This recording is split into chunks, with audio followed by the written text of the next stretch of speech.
because it's been 2 weeks since we did the last session. And so it'd be nice to have a quick recap also for people who are joining this session for the very first time. So that you can bridge where we left off and where we are going to enter into. So this is a quick recap. And then we're going to understand why Krishna is the cosmic window. So then you're going to learn about Divya Netra. What is Divya Netra? And you're also going to learn how to love Krishna to experience him. And then, of course, how seeing the divine form is possible. The Darshan. What is a Darshan? Okay, and then here, what creates a separation, which is fear. And then here we talk about the guru-disciple relationship, and which is guru cannot be put into a frame. And then enlightenment is about completion with the master. And then we talk about enriching as part of our life breath. Okay, and we will enter into a meditation to experience this Visvarupa of Krishna. So this is, in essence, the flow that we're going to cover in today's session. So it's going to be quite a lot. So without further ado, I'm going to hand over to Sri Vedavyasa to take over to invoke the mantra for the session. Nithyanandam. Nithyanandam, everyone. So let us start the darshan with invoking the mantra, invoking Bhagavan Sri Krishna. Om Vasudeva Sutam Devam Kamsa-Chanūramardhanam Devaki Paramanandam Krishnam Vande Jagadgurum. I salute unto you, Bhagavan, Sri Krishna, Guru, Master of the world, Son of Vasudeva, Supreme Bliss of Devaki, Destroyer of Kamsa and Chanura. Next, we will invoke the sacred knowledge of Bhagavad Gita with the mantra.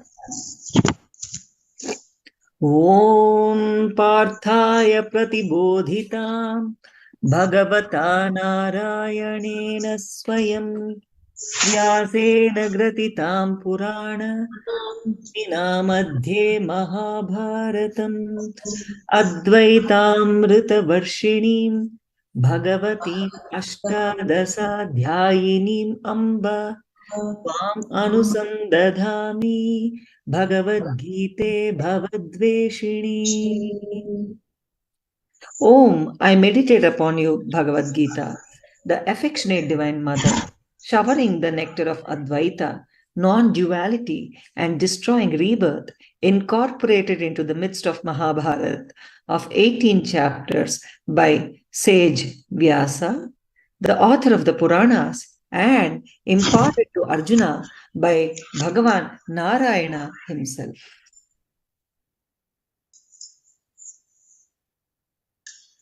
So now,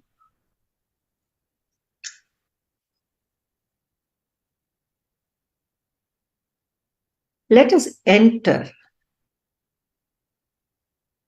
into the recap first, because it is the continuation of this.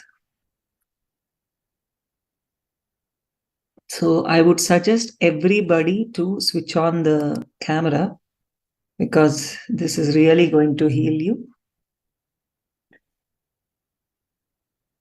The recap now.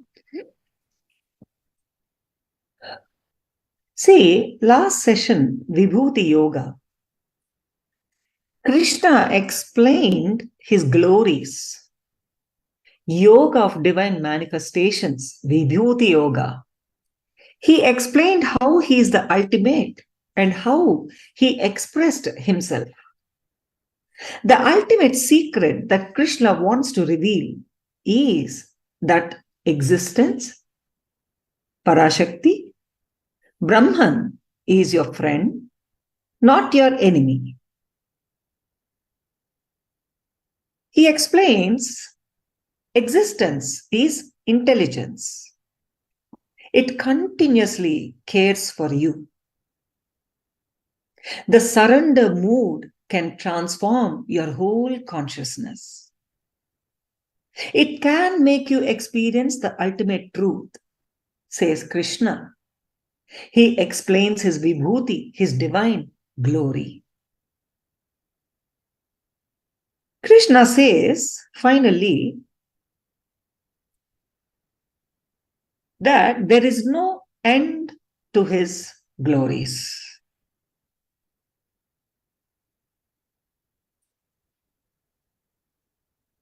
Krishna says to Arjuna, whatever I have said, whatever more I can say, will only be a drop in the ocean, a small fragment of what I am. Please imagine if whatever he said is only a fragment of him, of what he is, then how infinite he is. He says, there's nothing that is not me, nothing that can exist outside of me, and nothing that has not been created from and by me. He has given the background to Arjuna so that he is prepared. Arjuna is prepared. Arjuna means whole humanity is prepared to see Bhagavan's formless form. Bhagavan's formless form.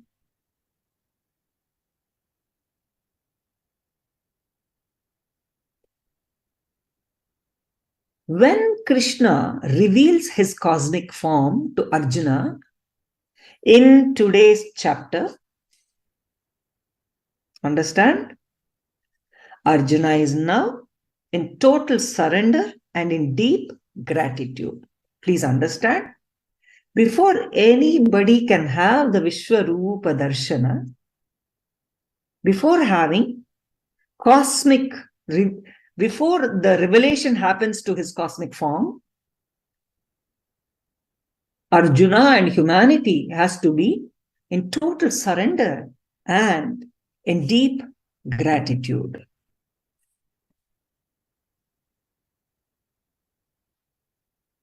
Now, the Visvarupa Darshana.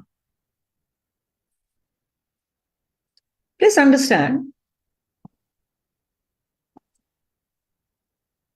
Krishna is the cosmic window.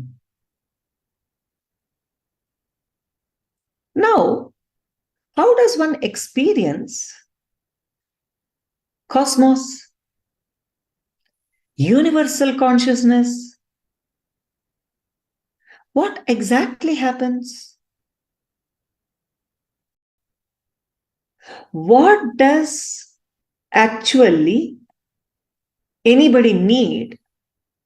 What is the basic qualification we need for this experience?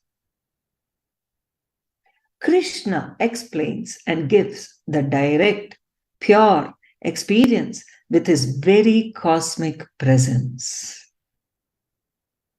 Understand? In this chapter, Sri Krishna shows his cosmic and divine form to Arjuna. Krishna gives Arjuna the experience of universal consciousness. For the first time, Arjuna is about to experience Sri Krishna's divine form. Of all the chapters in Bhagavad Gita, this chapter, Visvarupa Darshana Yoga, vision of the cosmic form, has a very special significance. It is in this chapter that Krishna reveals his divine self, that of Parat Brahma Krishna. Elsewhere, he speaks with the authority of Parat Brahma Krishna. But He is still present as the mortal human Krishna form. Please understand, anywhere. Bhagavan speaks with the authority of Parabrahma Krishna, but he was still present as the mortal human Krishna form. But now, at Arjuna's request, he reveals his true cosmic self to Arjuna.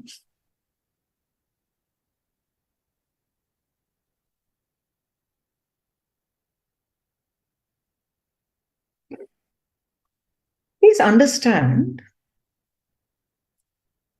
this is the most important of all the chapters in Bhagavad Gita. Direct revelation of the divine. He gives the experience directly. He is saying, I am everything. He gives the experience of the ultimate universal consciousness and the realization that he is present in everything. He is everything. He is present in everything. And everything is from him.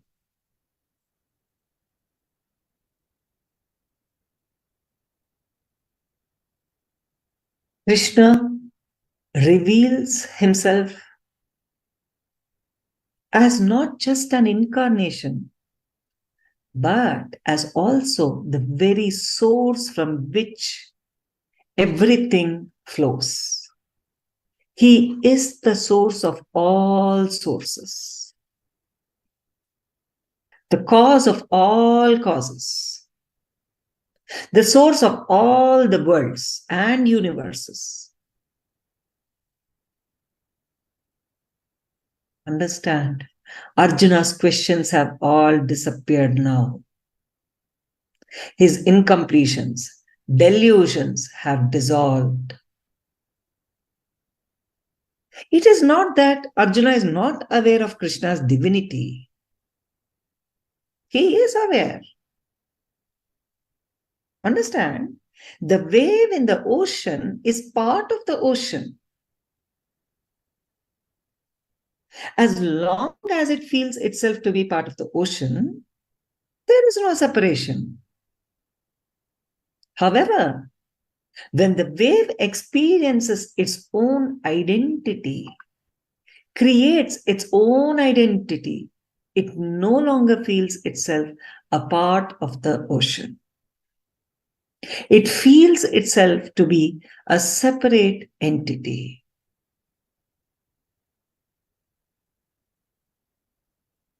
When it is time to merge back into that ocean, it is afraid. The wave is afraid.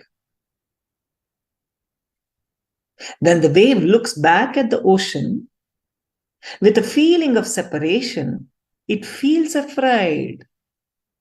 So, Arjuna is aware of Krishna's divinity, but even though he is part of Krishna, he came from Krishna. Because he is an individual wave, he feels afraid because of the feeling of separation.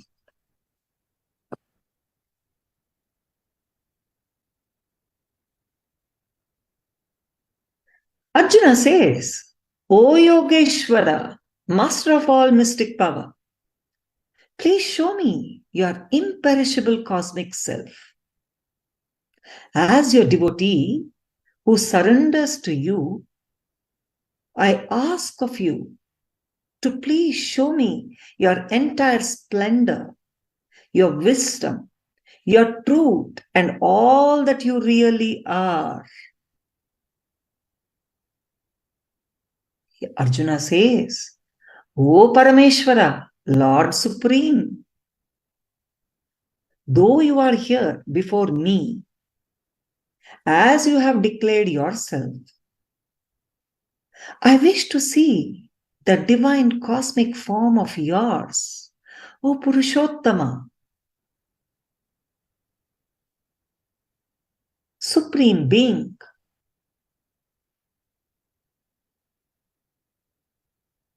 Then Krishna says, "Oh Arjuna, but you cannot see me with your own physical eyes. Let me give you the divine eye. Behold my divine power and opulence. You need the Trinetra to hold my form.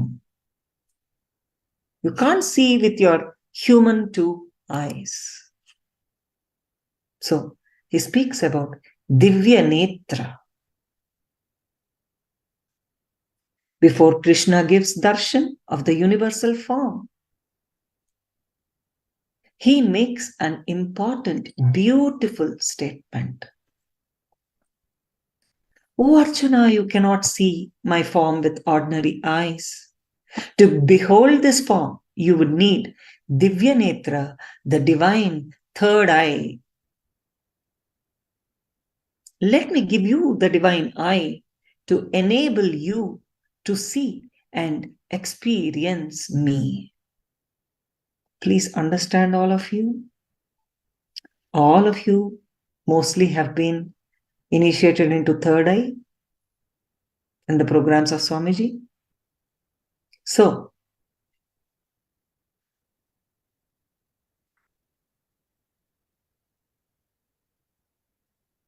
be ready. Just put your awareness on your third eye and experience.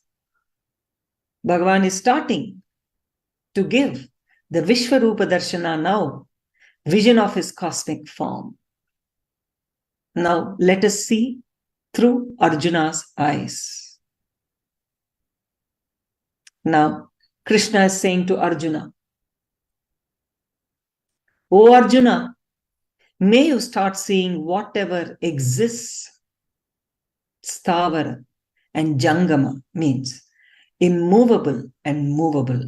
Please understand, Bhagavan is not only instructing Arjuna, he is also initiating Arjuna and us through this instruction. So, for humanity, may you start seeing whatever exists, immovable and movable. The universe that no ordinary man can see. As these instructions are passing by, let us all experience each and every word. No ordinary man can see this. Even the great sages have not seen or aware of this sight. I actually recommend everybody sit straight and close your eyes and listen to every word and have the darshan in your third eye. Even the great sages have not seen or aware of this sight, O humanity. Krishna, in his infinite compassion and love for Arjuna, shows him all these wonderful universal forms. Here is a wonderful phenomenon. Now, Krishna gives Arjuna the power to see what is happening in the whole universe, not only in the present, but in the past and the future also.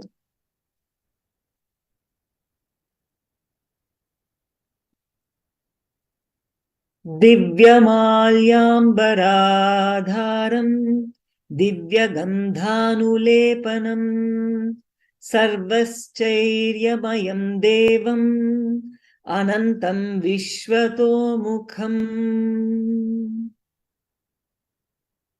I'll do again. Om divyamalyambaradharam divyagandhanulepanam sarvascharyamayam devam anantam vishvatomukham. Means Arjuna is seeing this universal form wearing divine garlands and clothing, anointed all over with celestial fragrances, all wonderful, brilliantly resplendent, endless, with all-pervading faces on all sides. If the splendor of 1,000 suns were to blaze all together in the sky, it would be like the splendor, effulgence of the great Supreme Lord. Please imagine the divine form with 1,000 suns being at blaze all together at one time. Celestial fragrances, brilliant, endless, with all-pervading faces on all sides. Divine garlands, clothes.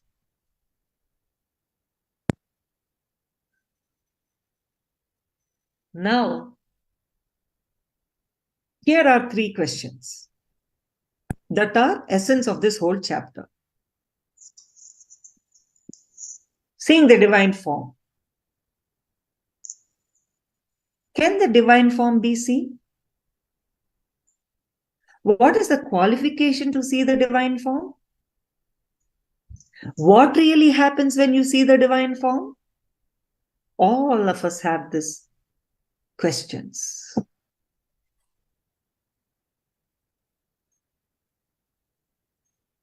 Yes, it can be experienced now. This is the solid truth.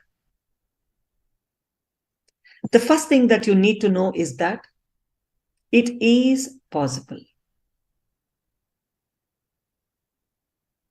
Only then we will be able to have this experience of the darshan. The first thing that you need to know is that it is possible. Only then what Sri Krishna says will work on our being. All that you need is complete trust in the Master that what he says will happen. Next, what is the qualification? By giving this experience to Arjuna, Krishna proves that there is no need for any qualification because Arjuna himself has no qualification. So, we really don't need any qualification to experience him now. Arjuna neither took the responsibility nor understood fully the teachings of Krishna. He was simply fortunate to be in the presence of Krishna. You too are fortunate to be here. There were thousands of possibilities for you to be elsewhere. But you chose to be here. This is the only qualification. In fact, O humanity, you are the Arjuna who missed Krishna in an earlier form. First, we acknowledge the possibility of having the experience. Next, the qualification. Simply by being here, we are qualified for the experience. Understand? Next, what happens when you have the experience?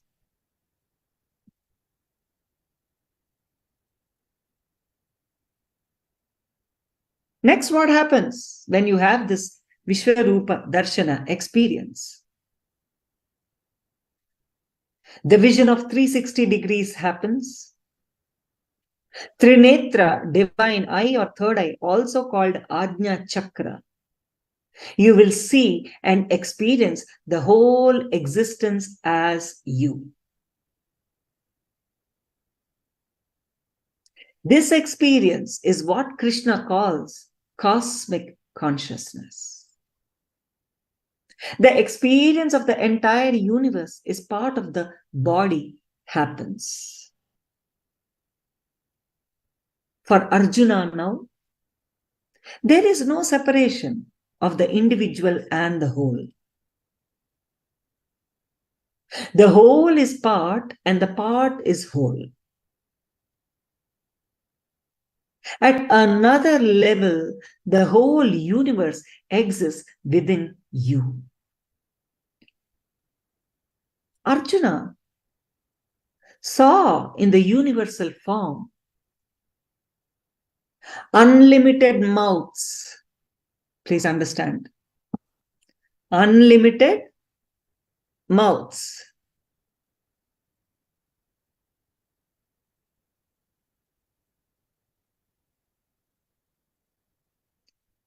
Eyes, unlimited. Wonderful visions. He sees the whole as his own being. Understand? He sees the whole as his own being. Arjuna is awestruck and is in silence. Wherever he looked was Krishna. Krishna in many forms, many shapes, many non-forms and non-shapes. In the body of the Supreme Lord, Arjuna saw the whole universe divided and at the same time united in one form. The vision that Arjuna beheld enveloped him completely. He was, in fact, part and experience of that vision as well.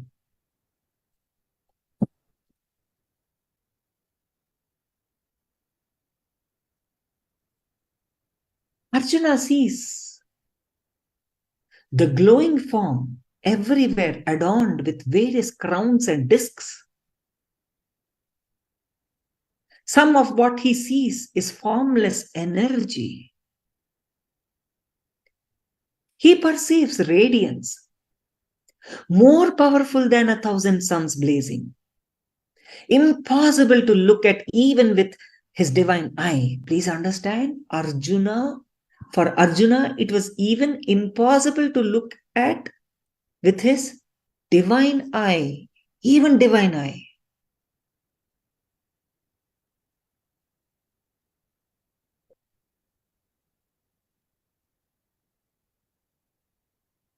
He was just awestruck. He's watching many shapes, many forms. Everything is united into one form.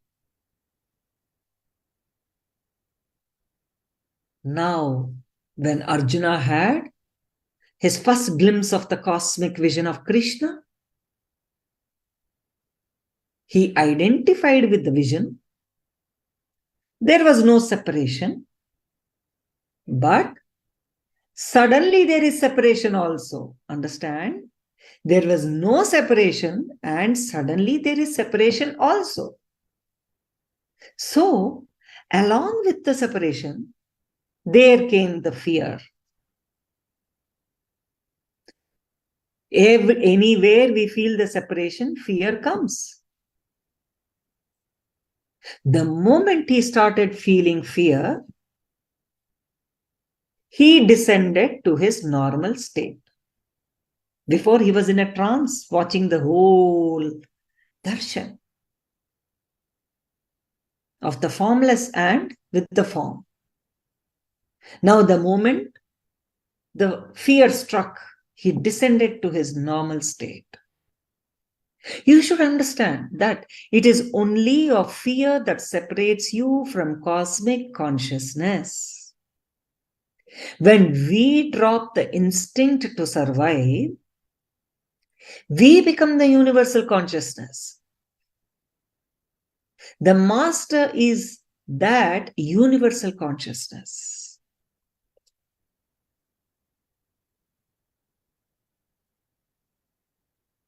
All the time we feel that we have to survive, the instinct behind. When we drop that, we become the universal consciousness. And Guru, Master, Krishna is the universal consciousness. Now, Arjuna is terrified. Still the Visvarupa Darshan is happening. Bhagavan is standing there endlessly. And here Arjuna is terrified. He is asking, who are you? What are you here for? You are so fierce. Krishna, oh Lord, I see men disappearing into you as rivers rush into the mighty oceans. I see creatures speed into destruction within you. You are terrifying me. Have mercy upon me. Death is the ultimate fear.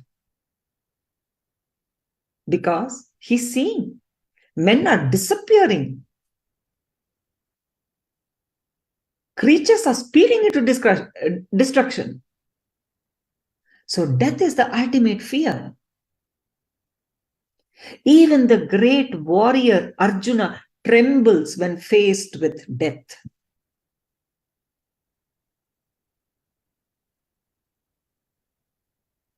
Please understand, Guru cannot be put in a frame. Bhagavan cannot be put in a frame. Bhagavan and the master cannot be predicted. So, Arjuna had an entirely different picture of Bhagavan. So, he was unable to predict this universal form. Master cannot be put in a frame. The primal energy that the master is has to be experienced in whatever manner it is presented without expectations and fears. Without expectations and fears.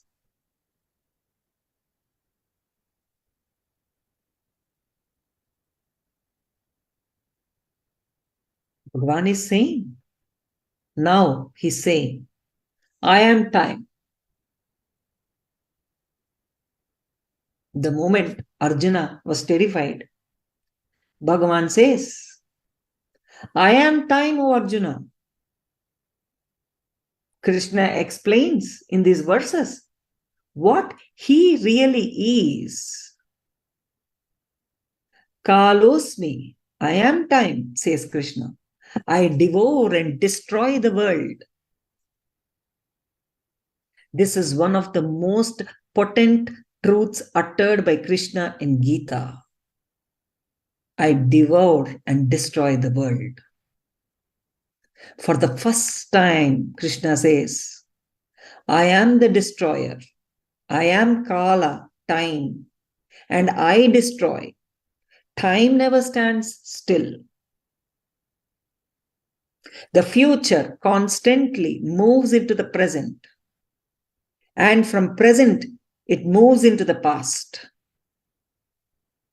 Krishna is stating a simple fact here. Bhagavan is saying to Arjuna, with or without you, all these warriors whom you are seeing in this battlefield will be dead. With or without you, whether you fight or not. Because universe decided already. All these warriors will be dead as time. Because I am time, I am Kala, I shall devour them.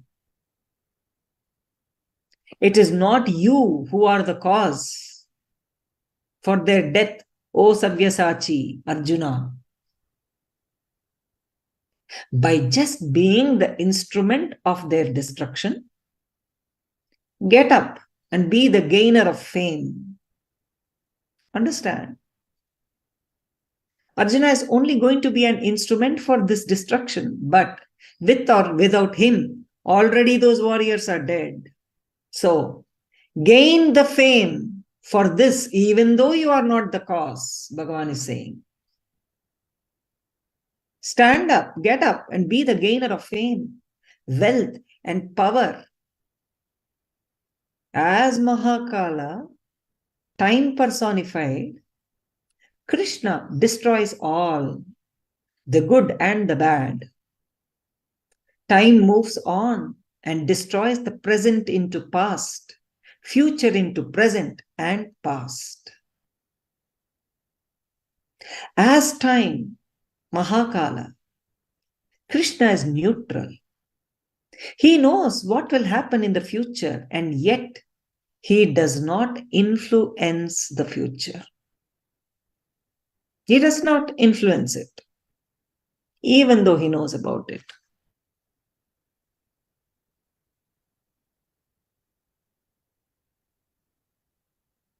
Be aware and complete. Only when we are aware and complete in the present moment can we rewrite our future.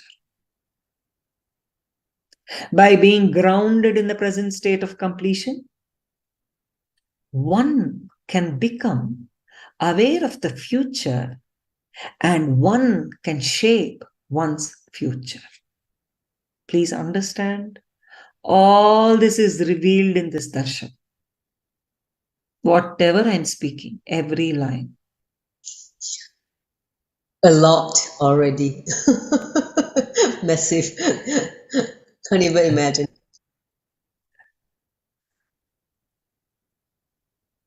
By being grounded in the present state of completion, one can become aware of the future and one can shape one's future. Yay. All right, here's a question from the seeker, Sri Vedavyasa. So here the question comes from a seeker. She's asking, there are many people who claim that they are enlightened, okay? Some people come together to organize a community in the name of spiritual teaching. They either earn money in this way or do it in a non-profit way. As a seeker with zero understanding of spirituality, how to have the maturity to search an authentic guru to start the journey to enlightenment? This person, whoever questioned, is a true Arjuna, I tell you.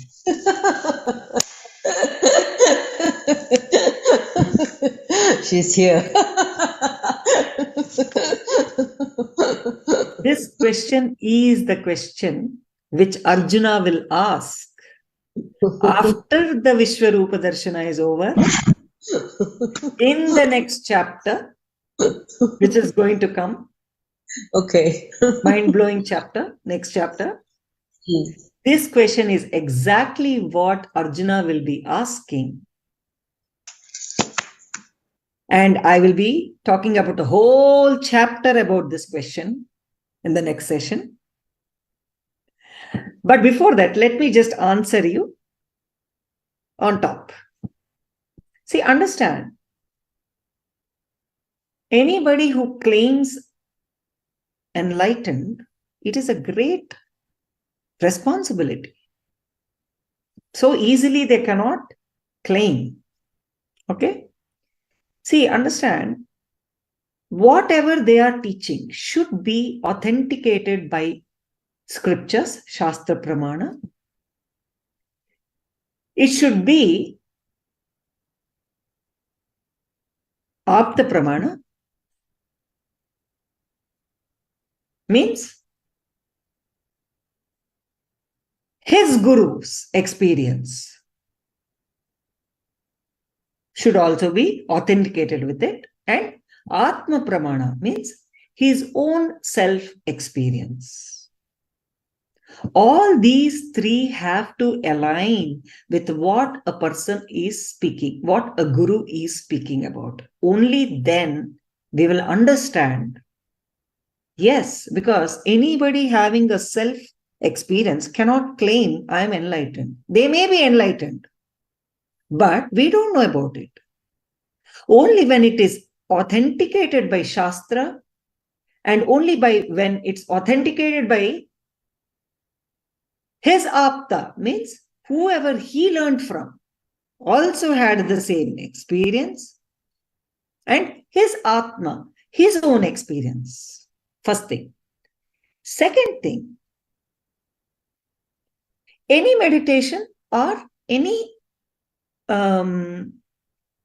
teaching will definitely give, because they are all good words, they will definitely give you a certain transformation in the beginning.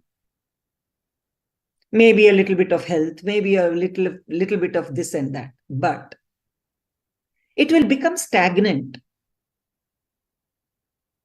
But when you are learning from an enlightened master, it will never become stagnant for you. Because not only that person is teaching you good words and good knowledge, he is also able to transmit his own enlightened experience into you. When his enlightened experience, that Shakti, is transmitted into you as an initiation, then definitely you should be able to recognize the other person as an enlightened master. Please understand, because all these meditation techniques or anything is taken from some yoga book or that book or this book, immediately you will have a little bit of change, but it should not stop there. Swamiji always says, if you don't transform in 21 days before this, after this initiation, then leave me, he says. So, when an enlightened incarnation transmits something, there will definitely be a shift in you before 21 days. That itself will tell you what kind of a master they are. Because they should be able to transmit their experience to you. Understand? I will tell you how. Let me give you an example. First time when I saw Swamiji, I didn't know anything about Swamiji at all. At all. Accidentally, well, I shouldn't call it an accident, it's an incident, but as a human being, we think it's an accident. Accidentally, when I was in this program, I'd never seen his face. I didn't know his name. I didn't know anything. Accidentally, I was there. Because of somebody, I was there. Swamiji came onto the stage. Still, I didn't know that he was Swamiji. I thought, oh, some young boy has come onto the stage. Anyhow, let me proceed. Whole thing I can't explain. So after 4 days of the program, the last day,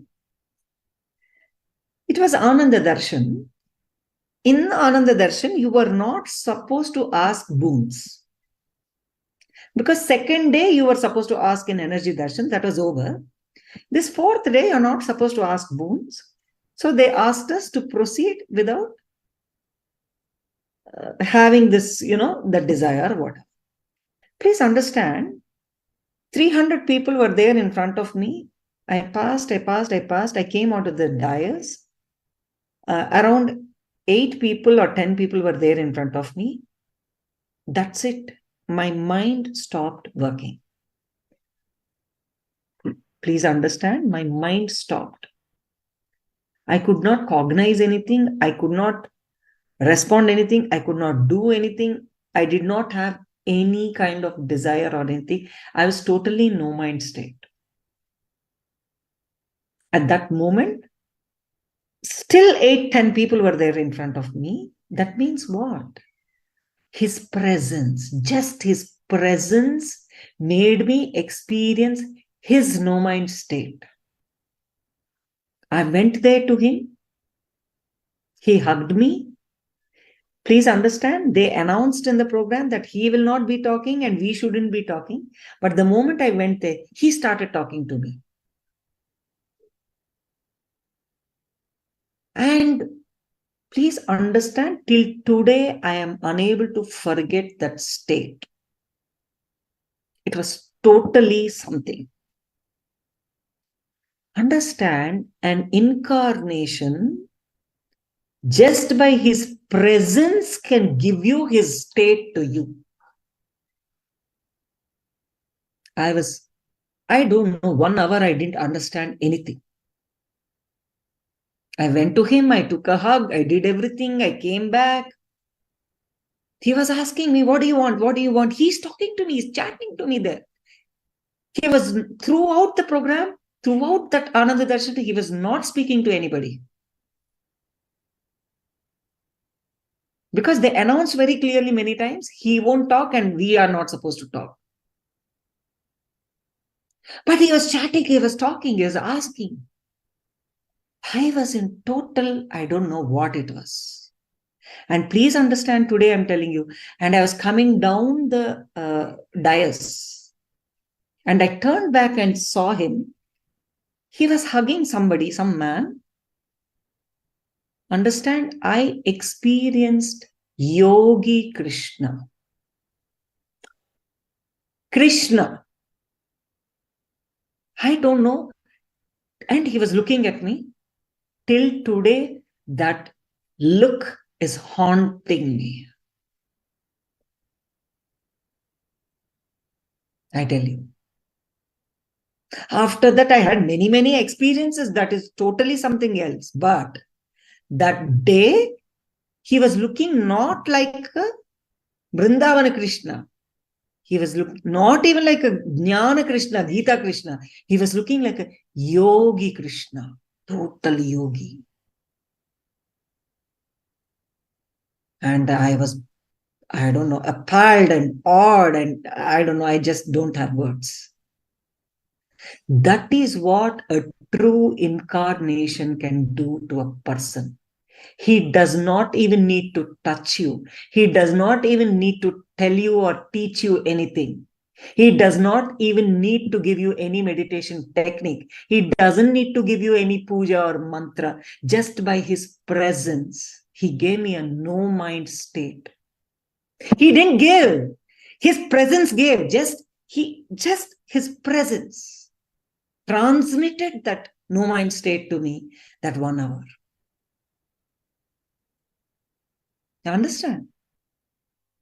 That is then immediately you will be able to recognize he's an enlightened master. He's an incarnation. Then any amount of stories, any amount of anything cannot remove that experience from you. Understand? Any amount of videos, anything cannot do anything. Even if that Lord himself comes and tells you, hey, I'm not a right person to you, or I'm not right, still you won't believe. Even if Swamiji comes and tells me now, I am fake, you know what, or everything is true, that is this is that, I will not believe. Sounds familiar. Because I know what I experienced just by his presence. True. I think it happened for many of us.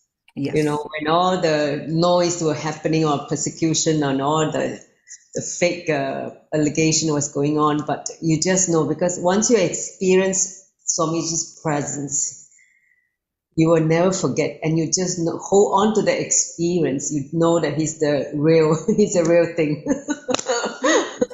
So please understand, as in the question, how to have the maturity to search an authentic guru to start the journey. No, you don't need maturity. You don't need to search. He will come to you. True. Guru comes to you. You, with an honest intention and open inner space, just sit there, really seeking Guru. Guru will come to you. You don't have to search. You don't need any maturity, any qualification, nothing. Anyhow, I think I've told enough. Now, next, let me speak about, but this question will continue. Please project this question next session also. That's exactly what Arjuna is going to ask, and whole chapter will be revealed with that one question. How to recognize. Now, Krishna, the destroyer, when Krishna speaks of destroying and wiping out the world, he is talking about the destruction of the illusory physical and material world. He is the destroyer of fantasies, identities. He too is the energy of Shiva, the rejuvenator. Shiva's aspect of Kala Bhairava is the time that Krishna is referring to. He is the controller of past, present, and future, and all that happens in time. So Krishna is time, Krishna is Kala Bhairava, Krishna is Shiva, and Shiva is Krishna. So Arjuna is so overwhelmed by the fearsome sight of Krishna as Mahakala, devouring everything, that Arjuna's devotion is at its peak. He salutes to Krishna as the source of all beings, the creator of Brahma. Arjuna completes with his guilt, his self-doubts, and drops it in front of his Lord and Master, saying, "Oh, Bhagavan, forgive me. Oh, Bhagavan, forgive me," he says. And he's completing with the Master. Because completion with Master is enlightenment. A yogi is one who has passed beyond the turbulences. He understands that the divine is without attributes. Please understand. Divine is without any attributes. When we realize that we are rid of our illusions, then we will get liberated. Guru-disciple relationship is the most rare happening with the ultimate. Please understand, our surrendering means ultimately the surrender of the devotee to our master is like the surrender of the infant to the mother. That evokes this unconditional love. This unconditional love is not different from the realization of the divine.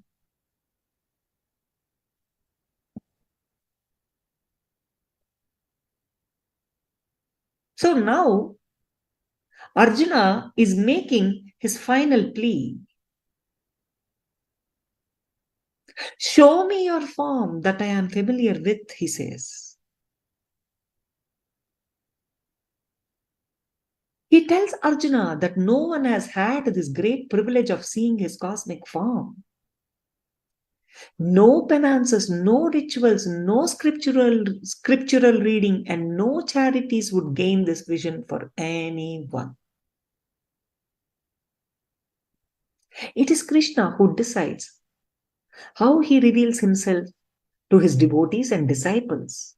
It is a gift from the Master. Krishna now appears first in his four-handed beautiful divine form that Arjuna is comfortable with, because now Arjuna said, "I am terrified. Come back to your normal form." Arjuna is pleading. That is why Krishna now, he came back to his original form. First, he will appear as a four-handed beautiful divine form. And finally, he becomes as Vasudeva Krishna, Vasudeva's son. Gentle human form he becomes, which is Arjuna is used to this form. So Arjuna has now seen Sri Krishna in all his forms. He experienced Sri Krishna in all his forms. The true universal form of Virata Rupa or Visvarupa that Arjuna found fearsome. The beautiful, much gentler, adorable form with four hands, Chaturbhuja, and finally back to the human form that Arjuna has always known. He's seen the Virat Rupa also. He's seen the Chaturbhuja divine form also. And he's seen the normal human form also. So now, Bhagavan concludes. Krishna concludes this chapter with a clear direction of what a devotee should do to reach him. Please understand. What should a devotee do to reach him? What reaching Krishna means what? Getting enlightened, isn't it? Becoming him.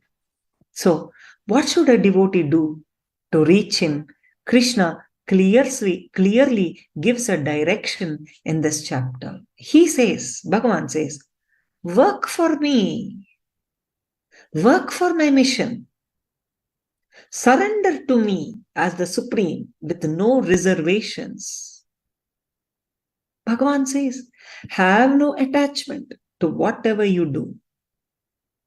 Surrender the results and fruits of your action to me. Please understand this. Each thing is Bhagavan is directing us to reach him. Working for him, his mission, surrendering to him as the Supreme with no reservations, having no attachment to any of our action, without desiring for the fruits of it. Look upon everyone as your own self, without a dislike or hatred. Means what? Feeling even the other person is consciousness. If you look at them as yourself, then there will not be any dislike and hatred. What Krishna says here is very significant. Enrich for me, he says. He who works for me will reach me, will come to me, he says. Please listen. Rupa means the parts of you which you remember and associate yourself with and make others experience as you is Rupa. Usually, whatever you associate yourself with and show as you to others is Rupa. Vishvarupa means cognizing the whole Vishwa, universe, as you and making the whole Vishwa, universe, cognize you as Vishwa. Please understand. I'll repeat.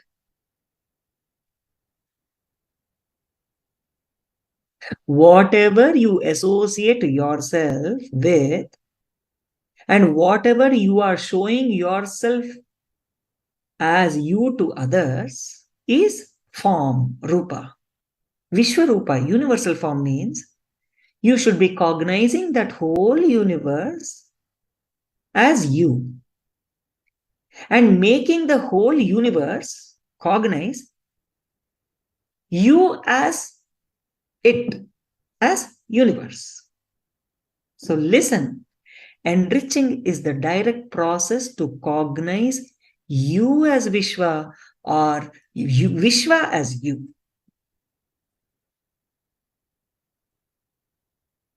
Enriching is directly useful, successful, says Krishna. Krishna is saying enriching is directly successful in life because with more and more enriching, you will less and less cognize yourself as the 6 feet body, and you will more and more cognize yourself with the people who carry the completion space you are living. I tell you, taking up enriching yourself and others as your cognition, suddenly you will realize not only you are Rupa, the center of your life, you are also Vishwarupa, the center of the cosmic life. You are not just center of your life, you are center of the whole cosmic life. Enriching is the direct process to transform you from Rupa to Vishwarupa. May the blessings of Parabrahma Krishna, the Supreme Lord, be upon you all. Dissolve into the universal consciousness and let us all be in Nithyananda, eternal bliss. Now, let us enter into the meditation. All of you, please sit straight, close your eyes.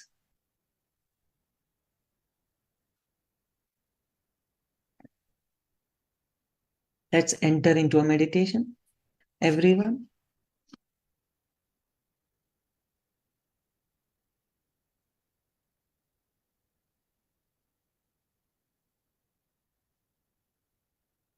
Just for a few minutes. Sit straight, close your eyes, spine straight, neck straight, shoulders.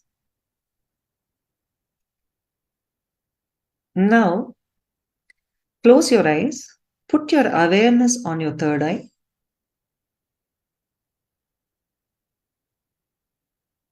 And whatever till now was shared about Lord Krishna's Visvarupa, please start experiencing his divine form, his universal form in your third eye. Please start. Please sit down. No body movements at all. Please sit down. 1, 2, 3, start. Experience Bhagavan's universal form in your third eye. Please do not open your eyes until I tell you.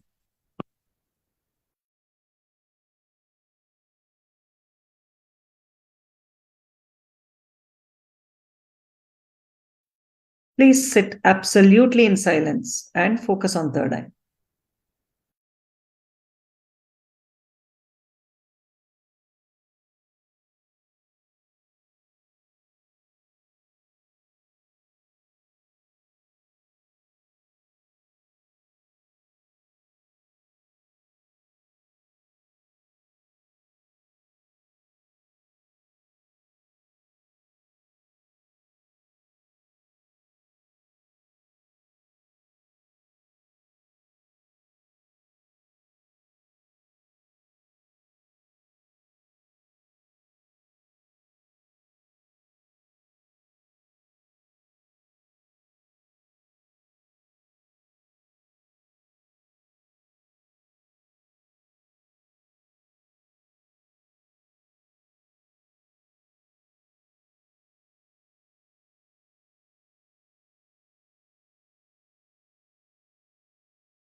Now, slowly, very slowly, please open your eyes.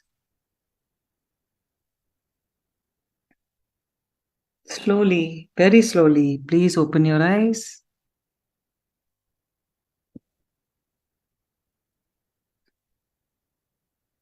So, are there any questions or any experience you want to share about the Visvarupa? Anyone, you can type on the chat box, the chat.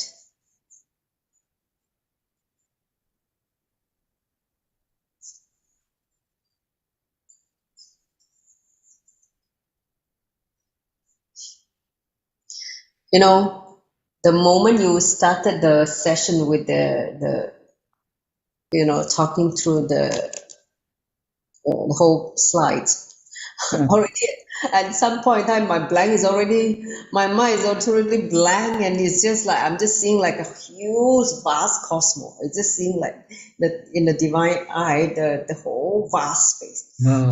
Huge, dark, vast space. It's all huge, like lots of galaxy, lots of planets. It's just a huge dark space. That's all I keep seeing. That's a vision only while you're talking. Oh, wow. That was the vision I had throughout the whole time. Then of Wow. course I saw Swamiji. Yeah. Anybody else?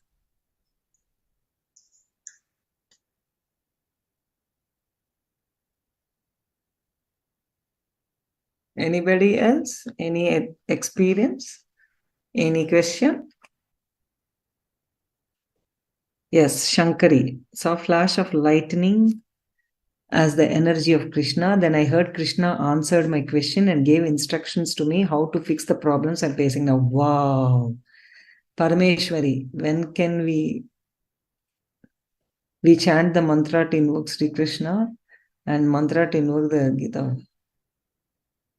When can we what? When can we or when do we chant the mantra to invoke Sri Krishna? I know the two mantras that you chant earlier at the beginning of the session. Yes, you can chant anytime, whenever, just when you want to remember Krishna, you can just chant that. You can just chant that. If you're saying, if you want to learn, is that what you're asking? No, Ma. Like, for example, it just struck me, today that, if I start to read the Bhagavad Gita, I should, chant first before I read, and that probably will make a difference. So it just struck me today, when do I chant this? And I thought that, reading the Bhagavad Gita before we read that, we should be doing this. See, every single time anybody, when they start the Bhagavad Gita, they have to chant this. It's it is mandatory. This first two chants, anytime any person wants to read Bhagavad Gita, they have to chant this before they start it. That's what I felt just now earlier. And then today, somehow I wanted to ask this. And then this was the first time I felt, okay, got it, Ma. Thank you so much. Yes, but finally, but even if you're not reading Bhagavad Gita, if somebody doesn't have time to read Bhagavad Gita at all, just by chanting that mantra and remembering him is enough to experience him. So, you don't have to do any difficult practices or anything to experience Bhagavan. Just Krishna, you can just say that and remember this verse. That's it, over. Already he's with you. Understand? So these two verses, not only you can read before Bhagavad Gita, that is anyway mandatory, but you can use these verses anywhere in any prayer, even in the morning when you want to pray to God. You can just think of this one verse is enough. The prayer, big prayer is over. Understand? You can use this as a meditation also, actually. Just close your eyes, remember this chant in your mind and visualize Krishna. I feel it's very huge meditation technique. It's already done. Yes, great. I can't wait. Shankari is saying she can't wait for the next session. I want to know the answer from Lord Krishna. Great. Please Rosita saying, more people also to come. yes, I also saw flashing of light. You know what? Next chapter is a very, very important chapter, actually. All chapters are important, but next chapter is actually, I feel it's the heights. So I feel, enrich a lot of people. In Visvarupa Darshana itself, the instruction from Bhagavan Krishna is to share with people. Yeah. So share with people. Let us see how many people will come next class. This might help, because the sharing and enriching will help us better than any meditation technique. True. That's what. Okay. Anyhow, now, thank you, everybody. So we will conclude the session today. Yeah, we go to the last few slides. No? Yeah. So as you all know that the new season of the Paramashiva Home Level 1, 2, 3 has already started since 1st of December. So now we already crossed like 11 days. So we're now, I think 9 more days, 10, 12 days, 9 more days to go. So please, make sure that you are there in the morning for the darshan, and also if you're free, attend the jnana session as well for the different topic of initiations. Next slide. So once again, just before we wrap up, I want to thank all of you for coming. I think today we had a bigger crowd than last week, which is good. So Swamiji says that to have a breakthrough in the knowledge of Bhagavad Gita and to manifest abundance in our life, just again enrich 11 people a day about this book and this science of living enlightenment, and also bring them for the next session. Okay, so that is what his instruction to all the people who are entangling with Krishna and through this book, Bhagavad Gita Decoded. So I want to say something here. The next session is Bhakti Yoga. Yes, and Bhakti Yoga. I don't know how many of you attended the Tamil diaspora program. I think 2-3 days before Swamiji came for a meeting in the night, in midnight, for all of you. I don't know how many of you attended. In that, after the whole meeting was over, somewhere in between, before ending, he said one thing which caught my... He said, it's easy to get wealth. It's easy to get fame. He said, he can just like that, every one of you who are desiring for wealth or relationships or fame or profession or anything, he said, you can have it very easily. He can just like that simply give it to you when you ask. But he said, bhakti is one thing. Yes. If you ask, it will not come. He said, if you ask, he will not give. Only when he wants to give bhakti, we will get bhakti, he said. It's true, Ba. He said it's his gift to the people he wants. See, so please understand, Bhagavan to give us bhakti, if it is such an ultimate gift, he's saying he will give anything in this world to us.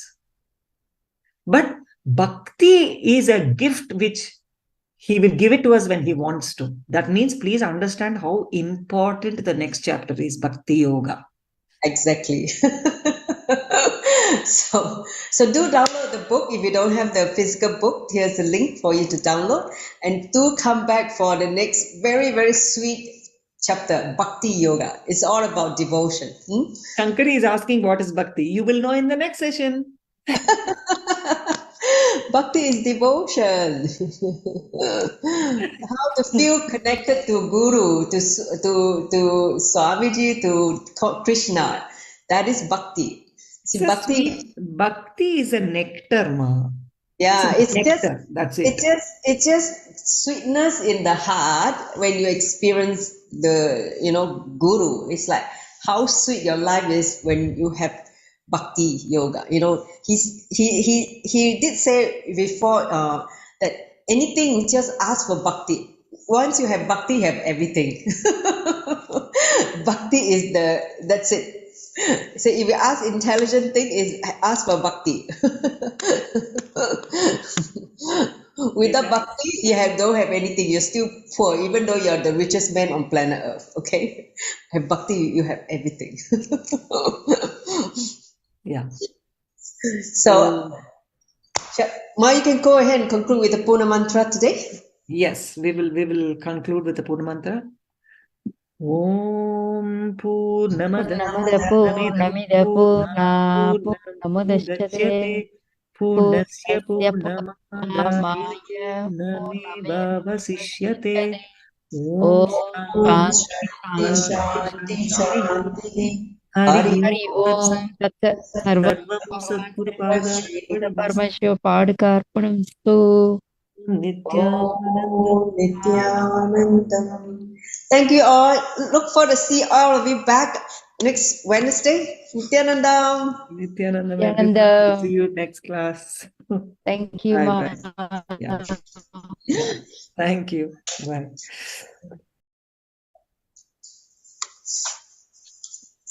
Healing blessings, Kishore. Healing blessings to you, Kishore. Don't worry, everything will be fine.